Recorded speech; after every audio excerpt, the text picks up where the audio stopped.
Hello, fellow risk takers, and welcome to my worst investment ever. Stories of loss to keep you winning. In our community, we know that to win in investing, you must take risk, but to win big, you've got to reduce it. Ladies and gentlemen, I'm on a mission to help 1 million people reduce risk in their lives. To join me, go to myworstinvestmentever.com and sign up for my free weekly Become a Better Investor newsletter where I share how to reduce risk and create, grow, and protect your wealth. Fellow risk takers, this is your worst podcast host, Andrew Stotz from A. Stotz Academy, and I'm here with featured guest Dave Collum. And I just want to welcome Dave back on the show. Dave, welcome. Well, I'm thrilled to be back so soon, too. There's more material always. Yeah, our conversation was so fascinating that I felt like there's some things to follow up on and things that we can discuss. And I think that there's value. What we're talking about before we turn on the microphone was the state of the media in the world, and particularly in the US. And, there's conversations that aren't allowed to happen, and here we can have them. So let me just remind the listeners about Dave. Dave Collum is a professor of organic chemistry who developed an interest in markets, which in turn led to an interest in geopolitics. Enjoy the human folly of it all. That's what he thinks. He says, I have a natural predilection to be contrarian, which makes me a denier on almost all hot topics. Well, in fact, for those listening, you can hear Dave's story in episode 660 and also his view about the U.S. and what the U.S. should do about Ukraine. Also, you can read his 2022 year in review. I'll have a link in the show notes. Wow, we talked about some interesting ideas for this discussion. Good and bad investments, Trump indictments, politically bad things happening in the U.S., out of balance valuations, geopolitical developments, and the dollar as a reserve currency. Dave, take it away. Well, that's a wide open field you just left me. So today, apparently, they arrested Trump. I don't know. Did they put him in handcuffs? I just picked up shards of information, but I didn't see that. I saw him the picture of him waving, but I didn't see him in handcuffs. I do not see how you possibly indict a former president and a front runner candidate on such ridiculously simple charges. So if you want to tell me that everything he did he's guilty of, I would still say, yeah, but he's a presidential candidate and ex-president. So, meanwhile, the Democrats are saying, no man is above the law. And boy, does that get my anger going. I have this urge to say, okay, let's start working backwards. Let's start with Biden. We know that, for example, he's gotten multi-million-dollar payouts from China. So I'd slap a treason charge on him right out the chute. There's also a tax evasion charge in there probably that ought to be investigated. His son ought to probably be thrown in jail for a host of things. Hunter, quite possibly the rest of the Biden family. If you want to keep working back from there, we hit Obama, and hard to identify, but he bombed 7 countries, of which none of them attacked us. So I could imagine that if the world were completely fair and the United States was not the world's only superpower, that there might be a crime against humanity buried in a few of those bombings. Last year, for example, the absurdity of the bombings. Last year, we bombed Syria, and it was explained by the authorities that we bombed Syria to send a message to Tehran. So I go, okay, let me see if I got this right. We bombed one country to send a message to another country. In what universe? Is that not a crime against humanity? It's just baffling to me. So here we had a liberal president who bombed 7 Muslim countries. So that strikes me as a problem. He's worth something like $100 million now. So there's certainly payola all over the place, but hard to identify. Not as blatant not as easily found as some of the others. Working backwards, would he hit Bush? So I'd hit him with a crime against humanity on Iraq, since they fabricated the case to go to war with Iraq. There are probably other things I'm forgetting about, but let us just say I voted for him the first time reluctantly and not the second. Working backwards, his father, I'm a reasonably supportive guy, but I got to go to Clinton first. Working backwards and hitting Clinton. He is accused of being a rapist. He's accused of running a crime syndicate, the Clinton Foundation. He's accused of somehow being involved in over 160 mysterious deaths. And so if he was a Gambino and the FBI said, look, we got to get this guy, I think there'd be a lot to work with. I think they'd easily be able, they wouldn't have to use a tax evasion case against him to get him. Now, I'm sure that, for example, his 160 mysterious deaths are not all formally tied to him, but I bet you don't know 160 mysteriously dead people. I certainly don't. Then you go back before it, and the Clinton Foundation, that is the Gambino crime family right there, I think. Raking in the bucks. Yeah, go back to George Bush Sr., and he looks pretty clean, although I think it's just because they did a better job. I think the Gulf War was actually a setup, but Saddam took the bait that we threw to him, and he attacked Kuwait. That was our State Department gave him the nod on that, apparently. I wonder if Bush Sr.'s success at hiding it has to do with his experience in the CIA, which is very good at covering its tracks. Yeah, and also protecting him from anyone else who would try to uncover his tracks. And so, I'm a Reagan fan, so he did a whole bunch of things. But it's this point now you're starting to get into the sort of brass knuckles of geopolitics, and the stuff doesn't look as surreal as the stuff now. I would have to say that the current administration looks the bleakest in that,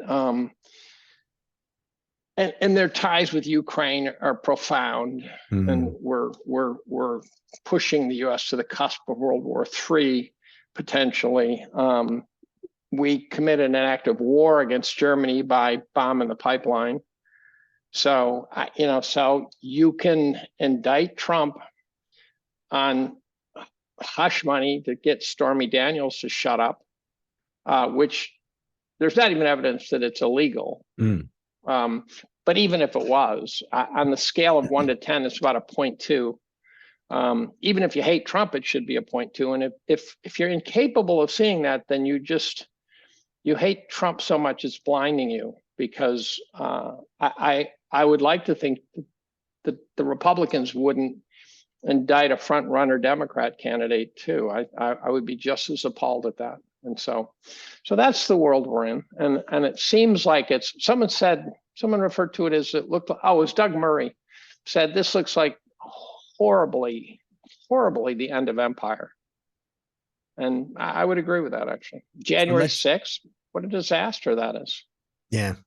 Let's so the first charge, let's say, against Trump that we can say, the first, not charge against Trump, but the first argument is that, well, it's unprecedented and it's ridiculously small charge compared to the crimes that prior presidents have done. And therefore it's ridiculous on that side of things. The other part of it that's kind of interesting coming from outside of the US, I asked a friend here in Thailand, do you think that someone who is been convicted of a felony is allowed to run for president in the US? Are they allowed to run for president in Thailand? And the answer is, if you've been convicted of a felony in Thailand, you're not allowed to run as prime minister.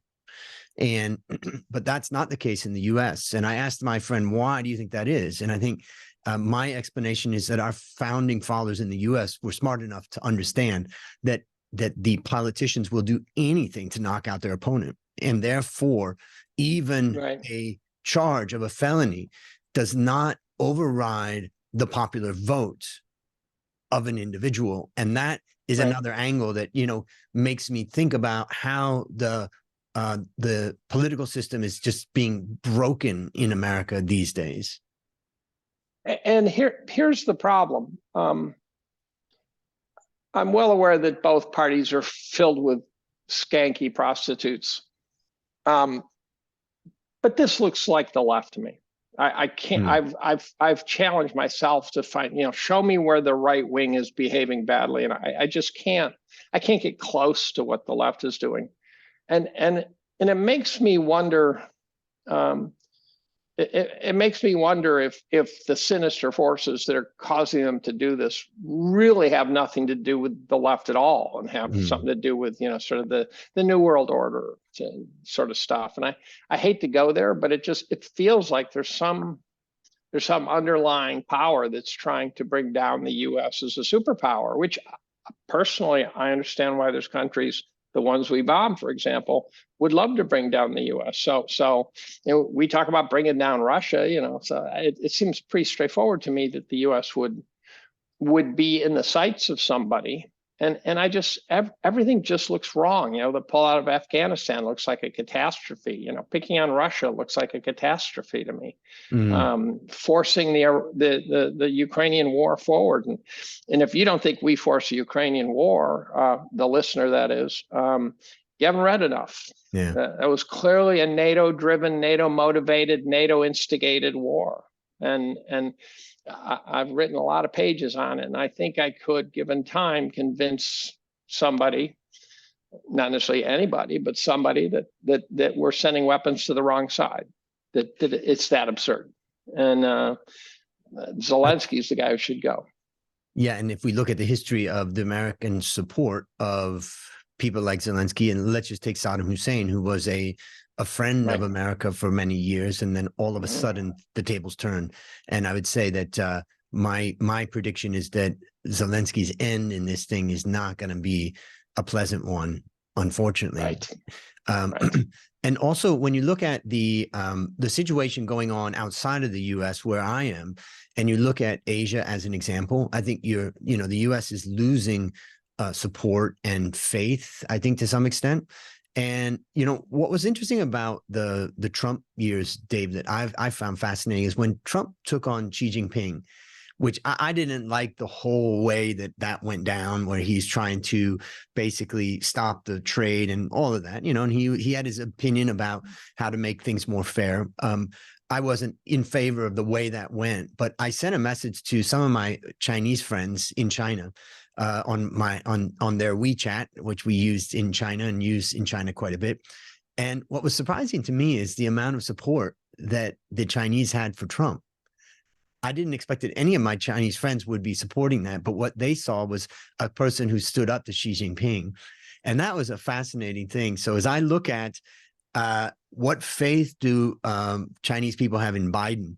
And when you know that it's not Biden, it's people behind the scenes that are somehow setting the whole agenda, it gets even more murky. Then you think about, okay, the pullout out of Afghanistan was the last, let's say, military presence in, let's say, the Middle East to the east. And if you look at what's happening in, with India's relationship with Russia growing and, just, I would say, neutral with the U.S., I would say the U.S. is really losing political and, philosophical support. And that's the biggest thing that I think is being lost right now. What are your thoughts about kind of the shifts that are happening, geopolitically or in that sense?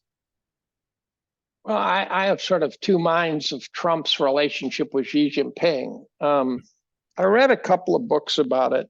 Not that helps me. One by Michael Pillsbury, the 100-year the 100-year marathon, I think it was called. Okay. And I get the feeling, on the one hand, that Xi Jinping psychoanalyzed Trump and said, okay, we can turn his narcissism against him in a very big way, so we can play him like a fish. On the other hand, another lobe of my brain says the whole thing could have been kabuki theater. Like when we agreed with Russia, with the Soviet Union, to pull missiles out of Turkey, we apparently told them, said, look, here's what's likely to happen is going to leak to the press. And then there's going to be a shitstorm, and we're going to deny it, but we promise we'll pull them out. And that was okay with the Soviet Union, because that's how diplomacy works. It's a lot of diplomacy done by handshake. A lot of it's like, look, if you lie to me once, that's it. So better not do it. And Mearsheimer is very good on this point. So it's conceivable that that Trump and Xi Jinping sat down, and Trump said, look, I gotta, pretend to be a supporter of the American man, and I got to bring some stuff back, and you're just going to have to live with it. But overall, we're cool. So I don't think, I didn't see Trump going to Xi Jinping in a way that was particularly disturbing. We had to onshore some jobs. I think if Xi Jinping probably knew that, right? He said, okay, we've owned these guys so long, okay, we'll give Trump, and I think he liked playing Trump. So I think he wanted to give Trump enough slack to do what he had to do.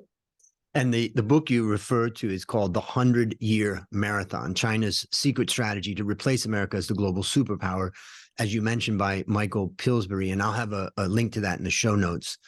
I haven't read that particular one. It looks fascinating. I did read what's his name, of George Friedman, I think Friedman from Stratford. Yeah. And that was the 100-year American century, basically saying that the US's lead was so strong in things like education, in things like the Navy, and the ability to launch a Navy from the Atlantic and the Pacific just left America in a dominant position. I start to wonder, I start to question that nowadays, but that I think that was also very well argued. Well, the other thing is, one of Friedman's employees, Peter Zeihan, has been out there hawking his book about demographics, and there's things I really don't agree with him on, but I think he embedded in a super confident presentation, like ridiculously confident presentation, are some really interesting ideas about the importance of America projecting military power and how it opened up globalization, and without it, the high seas would be Barbary pirates, and there's no other country that can project the kind of power needed to keep the seas open for trade. And it kind of caused me to pull back a little on my Monroe Doctrine thinking that said, look, let's just pull back and leave Europe to Europe and Asia to Asia. And then Zion, again, as much as I had some allergic reaction to his work and to his presentation, there were important points being made. Yeah, I can't remember if it was you, or I guess it was probably in our prior discussion that turned me on to that. I've been listening to it on audio, and I'll have a link to it in the show notes. But from an audio perspective, he's definitely into his presentation, and yeah, he really loves it. There's no lack of self-awareness. And it leads to another question about logic and reason, is that sometimes we can be on the trail of a lot of interesting connections, correlations, maybe in some cases, causation in some cases, and we can build a lot of confidence in our view, and then find out that in fact later find out we were very wrong. And I know, it's scary, actually. I've talked to my brother about that, and I said, Ned, what would happen if, we talk about all these narratives, there's just dozens of them at this point that make the world look like a sick place. So what would happen if all of a sudden you found out they were all wrong? The Vegas shootings were not some crazy sovereign state thing. That 9/11 was really just a bunch of Arabs flying planes and stuff like that, it would rattle my cage, because I've spent a lot of time trying to get my brains around these ideas. So I'm well aware that some of it's wrong and certainly in detail. So the number of layers of the onion on these stories, if you got the answer key, you'd go, oh my God, I did not know that, right? I did not realize that. There's no question that we can't, from our perspective, get it right, but that's different than getting it wrong. There's a big gray zone in between the two. And let's now look forward about politics in the U.S. I mean, there's a lot of people outside of the U.S. are investing in the U.S. They're looking at the U.S. market. They're looking at the rule of law in the U.S. And they're looking at the political environment to think, what's going to happen with, where does this thing with Trump leave the Republican Party? Does that mean he's assured to be the front runner? And if Biden can't literally get up to a podium to present and, lead the party, which I think is very possible by the time we get to the election. Who's going to lead from the Democrat Party, and what direction is America going? I mean, it's just like, as I look at it, having left there 30 years ago, it just seems like it's destroying itself. Is there any, is there any hope for where America's going?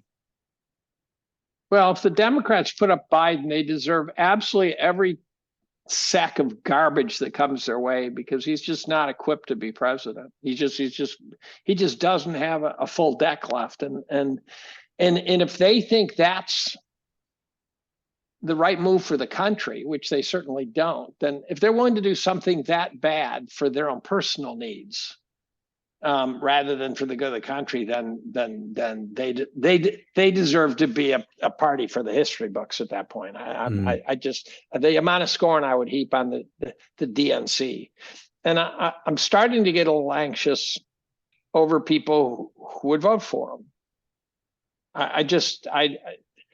I wouldn't vote for Hillary no matter what, because I thought she was a criminal from head to toe, a criminal. It didn't matter who she ran against. Now, if I couldn't vote for the person she ran against, I'd not vote. There's all sorts of alternatives. Nothing could get me to pull the lever for Hillary. And Biden should be in that boat for a lot of people, because he's just not equipped to be president of the United States. And so I have this feeling he will not be the candidate. Yeah. I think they're buying time to find someone to come in who's not Kamala Harris. I think Kamala Harris is their nightmare, not Biden. And I think they ought to be able to find somebody. The guy I could vote for from the left would be someone like Bobby Kennedy, but they'll never let him get near the White House. Not in a million years is he getting near the White House. Yeah, it's interesting. His announcement of his potential, his interest, he's checking out whether there's interest out there and whether he should run. And I know there's a lot of people that, including myself, that, appreciate what he's done. But the problem that I face there with him as a potential candidate is that there's nobody from the Democrat Party that's going to vote for this Democrat. No one from the Democratic structure. Right. There might be people who would vote for him, but there's no one. He won't get the DNC backing. So he would have to pull off an upset of the magnitude of Trump. Right. And so I think the Republican bench looks much deeper. Right. So Trump could muck it up, by running. He might be a dominant candidate. I don't know, but it's certainly if he's. I'm not convinced he's running. Right. I think he may very well be trying to steer the party's politics, and that as long as he stays in the limelight, he's able to do that. So he might be trying to keep Trumponomics and MAGA and stuff front and center. Well, you could also make the candidate sign off on it. Yeah, I mean, you could argue that his strategy, knowing that he's got these indictments coming and, all kinds of pressures, that he kind of had to announce that he's running for president for the political cover that gives him, and that when the ultimate time comes for him to step down and hand it over to someone else is a very real possibility, I think, and being the kind of seen as the puppet master behind the scene. So it's an interesting one, which raises another question. It's not uncommon in third world countries and countries that are not very democratic that there's a person behind the scenes pulling the strings. It's financing the whole thing, and the prime minister of the country is just a figurehead and not a particularly bright guy, but he's going to implement the policies of that person behind him who's funded him to get there. And it leaves you, when you look at Biden, it's very clear that it's impossible for him at this point to set any particular strategy and follow it and lead the White House and the executive branch in following that. So who is pulling the strings behind the scenes in this government? I mean, there's, you could say there's technocrats like Blinken and the State Department have a constant war agenda. Is it the CIA? Is it the military? Like, who's running America? You're missing the obvious. Xi Jinping. Right? He owns Biden. He could destroy Biden in a heartbeat. Every single deal that Hunter cut while in China was recorded. Every conversation of every American to ever do anything in China is recorded. Presumably, Joe has stuck his foot in his face a remarkable handful of times. So far, of those bank transactions that are said to be sketchy, from the first two, they tally $6 million of payments from China to the U.S. And so you are now in this situation where we've got a president who's hopelessly compromised by at least two countries, Ukraine and China. And then the question is, when he makes a decision that seems absurd, how do you know that it's in any way intended to be in the interests of the United States? And to counter that, when we look at the in the Congress, it's a war footing with China. If you look at the executive branch and you look at the State Department, I think it's a war footing with China. If you look at the Department of Defense and their strategy that they announce online, they make it very clear that China is the #1 adversary. And so on the one hand, I see your point of the potential to control the behaviors of Biden. But on the other hand, he's not doing a very good job of keeping America off China. If Xi Jinping can control the situation, he's not doing a very good job, because it just seems like it just gets more and more down that war path. What are your thoughts about that? Well, again, it could be professional wrestling, right? Our media. So I don't know. I did a poll the other day on transgender athletes in women's sports. If you watch the media, you would swear this was a hotly debated issue, right? This was a front and center issue. My poll said, do you support it? Yes or no? No waffling, just yes or no. 98% said no. This is a non-issue, except for the fact the media is making an issue. So I have utterly given up on believing that the media is anything but a pack of pathological liars, with the exception of the indie group, the independent media. And so when the free market fails, whether it's the economic free market or the free market of ideas, the black market shows up. And right now, you and podcasters of other types and bloggers on Substack, they are the black market of ideas.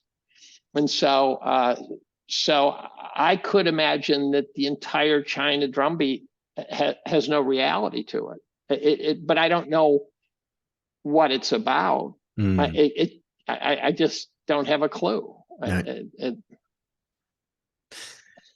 Let's shift on to a couple of other interesting topics. You and I talked before this about the idea of kind of what's your good and bad investments and process, and kind of your views on that. Maybe you could tell us a little bit about your thinking about what makes your good or bad investments, and what does process have to do with that?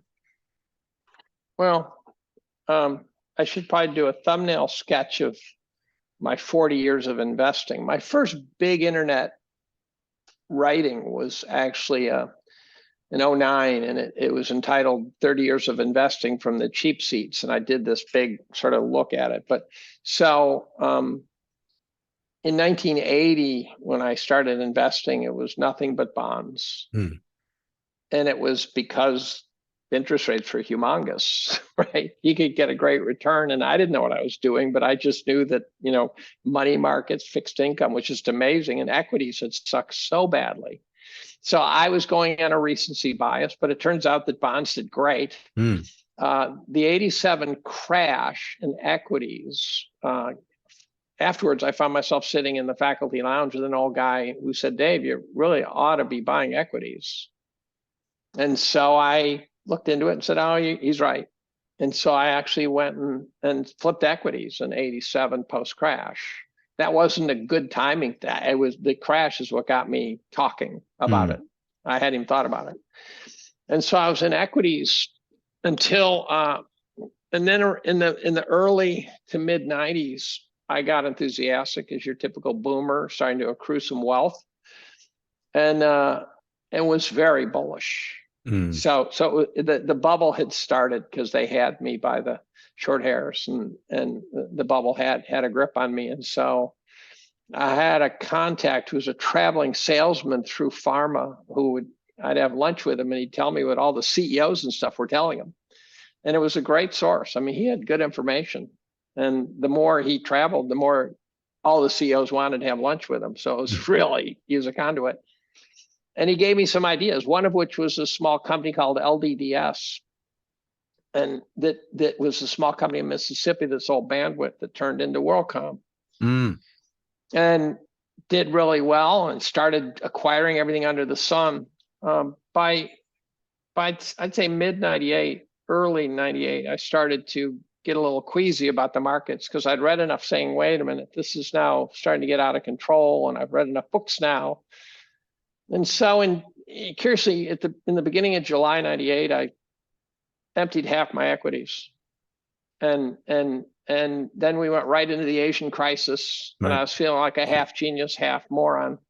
And I said, look, if this comes back, I'm getting rid of the other half because there really was something wrong. And so I came back, and by mid 99, I had dumped everything. And I had, so in the world of seemingly great investments, I had made 700% on WorldCom, 700% on Dell, 400 or 500% on Warner Lambert. A company called Tomra, which recycles bottles, was this thing I kind of stumbled into, a Norwegian company. Everything worked great. So I thought I was a genius. And I emptied them all. So I was the guy who got out of WorldCom in time, and pretty close to the top. And then I got into gold. And so let's just, for the listener out there, remember, it was 1999, 2000. We had the tech boom, the dot-com bubble. So you're getting out just before that. So I had at least maybe 2 years. I can't remember because it was so long ago. But at least 1 year where I made over 100% on my assets at risk. Okay. And to show you what a bubble it was, is I was 50% leveraged on top of that. So you can do some quick math as to how much that was, right? And if I'm leveraging long tech stocks, then we are in a bubble. Yeah. So those were brilliant investments in terms of return and horrible investments in terms of process. I had not a clue what I was doing. And so then I went to cash completely, and then I went into gold, and the most brilliant investment was I white knuckled gold for 2 years when the Nasdaq kept going up for a while, and then it started going down, but gold went down for another 2 years. And what kept me in the gold, I'm not quite sure. I thought inflation was a risk. I was worried about inflation. I wanted to get into commodities in 01-ish. And I couldn't figure out how to do it. And there weren't simple ways to do it for amateurs, complete amateurs. And so I talked to Clyde Harrison, who was Jimmy Rogers' partner and the Rogers Raw Materials Fund. And I came out of it a little creeped out. I didn't like it. I didn't like the fact that it was basically just an options-driven fund. And I now understand why, but at the time it just felt sketchy. I talked to the market maker, one of the 8 market makers in it, and I didn't feel better. So I didn't do it. But instead, I just went after a whole pile of energy mutual funds at Fidelity. So I rode those all the way up through the noughts. And so curiously, as gold went from 256 up to 1900 at one point, and the energy soared. So the decade following the tech was really my best relative decade relative to the world, where while the world was getting pounded by 2 nasty bear markets, I compounded 13% a year. And that was extraordinary. And it's because I had just cash and gold, and I had some gold equities that ended up sucking in the end. And then the biggest mistake I made in terms of outcome, but not the biggest mistake I made in terms of process, was that I was very tepid buyer at the bottom in 09. And the reason was really tepid. I mean, I bought almost nothing. And the reason is because every event in history that had looked that bleak, there was way more damage left to come. And so you simply do not do to the economy what the Fed did to the economy. what I didn't see, and what best I can tell, no one on the planet saw coming, so this is why the process was fine, was $30 trillion of stimulus. Right. And I just, if you told me that, when Bear Stearns got bailed for 30 billion, it sucked the oxygen out of the room. And 30 billion's nothing now, right? They do that on a weekend now. And so there's just no way of seeing it coming, in my opinion. And there's people who will do revisionist history and say, oh, yeah, I saw the rally coming. What I saw was, sort of 1929 to 30, 31, then, dead cat bouncing. And I said, we're going down destructively hard before this is over. And somehow the Fed saved it. And they had sex with barnyard animals. They did everything imaginable, and I missed it. So I did something like 4% annualized over the teens, and while everyone else was getting pretty well off, and I'm still heavily in gold, and I'm heavy in cash. In 2020, what could prove to be the bottom, but you never know. I started going into energy, but I didn't size it. But it was a good idea. Exxon got kicked out of the Dow, and I go, oh, that's interesting. Jesse Felder pointed out that during my greatest moment of owning energy, it was 16% of the S&P, and it was I'd got knocked out of it, believe it or not, against my will by my retirement account. So it saved me some money. But it was 2% of the S&P, and I said, energy fuels the world, and it's 2% of the S&P. So I go, that's another buy signal, right? So in 2020, I started buying energy, but I didn't size it huge. So it was enough to feel pretty good about it. Yep. But it was not huge. I still have a lot of cash.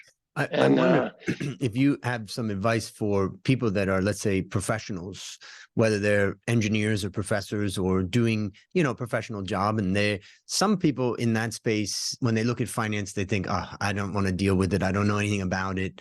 Or they just go to an advisor and stuff. But there's plenty of them that want to become a little bit more active in what they're doing. I kind of went the route of studying finance, kind of formally, and working in finance as my route to kind of learn. But I'm curious, what advice would you give a young professor, a young engineer, a young professional that didn't study it and wants to be active? Someone asked me that not too many days ago for books. And I said, well, most of the books I read that help me investing are not about investing.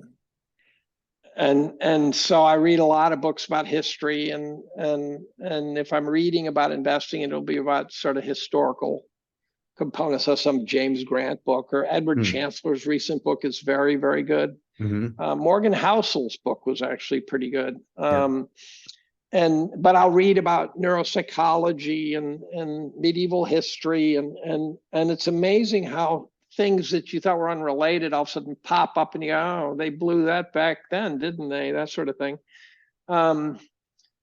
My fear going forward, and I was thinking about this today, the investors should be wary of bad comps. And to me, a bad comp, we've been through a 40-year run that I think is over. And the problem is, if you look back 10 years, you're going to draw the wrong conclusion than if you look back 40 years. So again, 40 years ago, we started a demographic run to die for, with the boomers entering the workforce, and China bringing cheap labor, and Russia bringing cheap resources, and interest rates dropping from 16 to 0, which is Buffett's favorite bull market indicator. And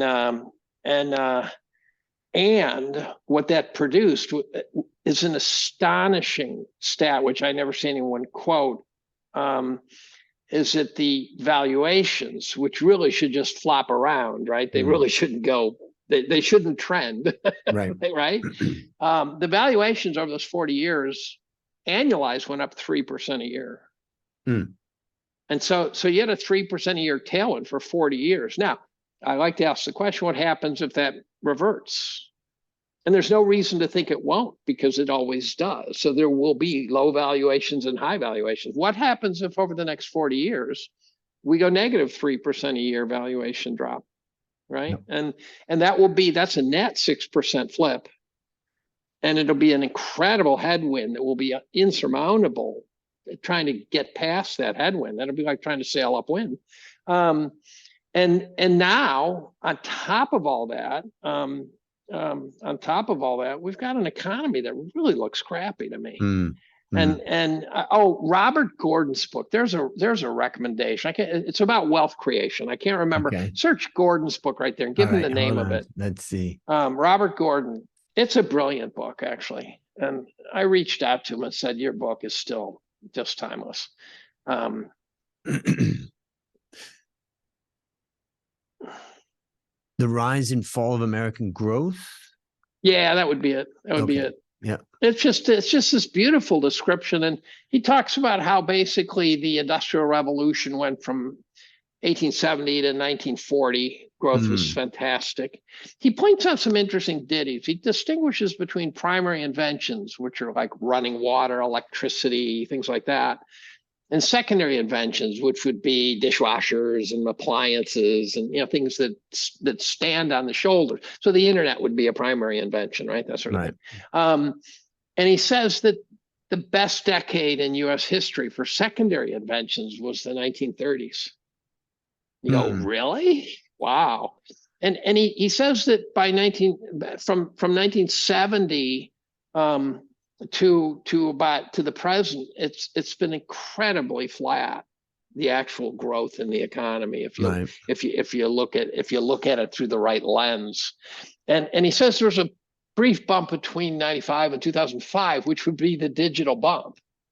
And that would be the period where computers really roared onto the scene and the internet showed up and things got digitized.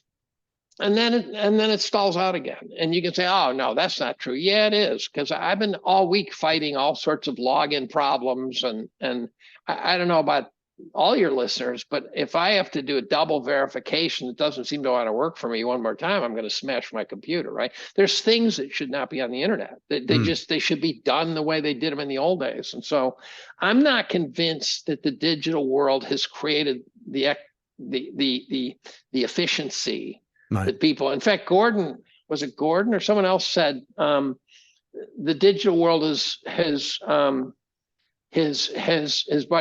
created great wealth, but just don't expect to find it in productivity.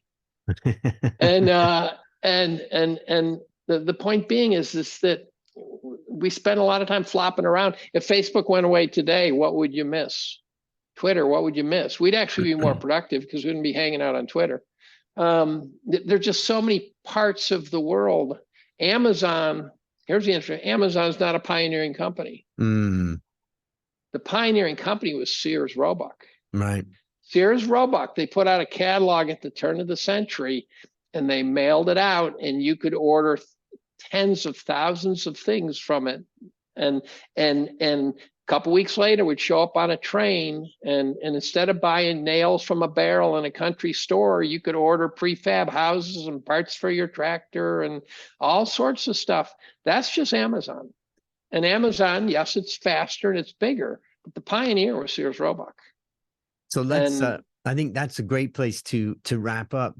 One of the things that you're highlighting is the importance of understanding that the returns in the stock market are a function of two things.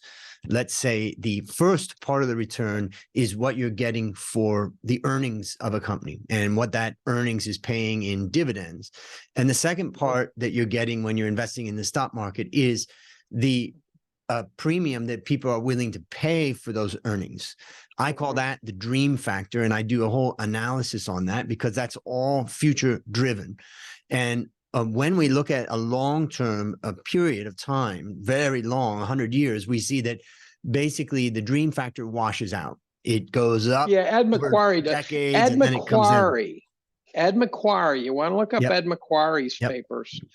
I came up with, I have two sets of definitions that one of them seemed to stick. The definition of a bull market is something that you have a big position in. The definition of a bubble is something that went way up that you have no position in.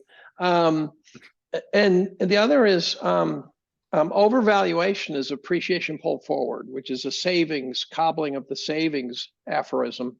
And so if you're overvalued now, and I have us 100% overvalued, my valuation metrics, I use about 25. I have us about 100% over historical fair value. Be careful, because everyone likes to use recent decades to consider what valuation should be. We left orbit in 94. Our valuations took off and didn't look back. And that's a big part of where that 3% compounding came from, was 1994. And so the question then is, if we're 100% overvalued, we got to find a way to give that back at some point by some mechanism, somehow. It's got to happen. And the question is when, and if we're 100% overvalued, we don't give it back, then our returns are going to be half what historical returns are, because you're paying twice as much for a stream of revenue. So how's that a win? I think this is a great way to, for everybody to listen up. We're going to wrap up this episode now, but what I really want to do is highlight a few things that Dave has talked about. Since the 90s, we've had the headwind of interest rates falling. Since the 90s, we've had the headwind of China entering the labor. Tailwind. The tailwind supporting the market. And we've had the tailwind of the Chinese labor force entering the market, driving down costs. And we have the falling of oil prices, which I suspect, as you've kind of alluded to, is related to Russia starting to enter the oil and energy market, and also just general pumping that was going on. And these things cause market valuations to go high. And now we've had it for such a long time that we are in for a potential reckoning. Anything you would add to that? Yeah. There are 3 periods in U.S. history where if you owned at the high, there's a chart. I made a plot of this. Someone wants it, I'll send it to them. If you owned at the high, like in the 1906 high. Yep. If you inflation adjust and you look at just capital gains, you then obviously have a wretched bear market. You come back, you return to that original high, you go up for a while, and then eventually you make it back to the same high. And those periods in which you treaded water, which you not only went from the high to recover, but you went back to the high for the last time, and let's pray it's the last time. Those 3 periods lasted 40 to 75 years. So if you are an owner at the high, you might be able to trade your way around it. But I guarantee you, no one made money on the Nikkei. The Nikkei has been just a wipeout until recent years. And so I think we're looking at a generational bear market. There's going to be a bear market where you and I are old men, and it's the bull in earnest will start up again. Right. But I don't think we're talking, a year of downswing and then back to the races. I think it's a game over in a very, very big way. And this happens, right? This happens. Yep. I think it's time.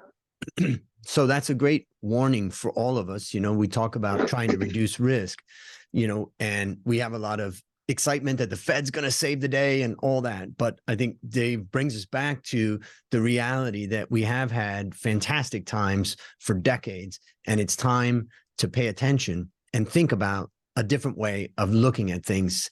And that's a wrap on another great discussion to help us create, grow, and protect our wealth. Fellow risk takers, this is your worst podcast host saying thanks to Dave for joining us and sharing your thoughts. And I'll see you all on the upside.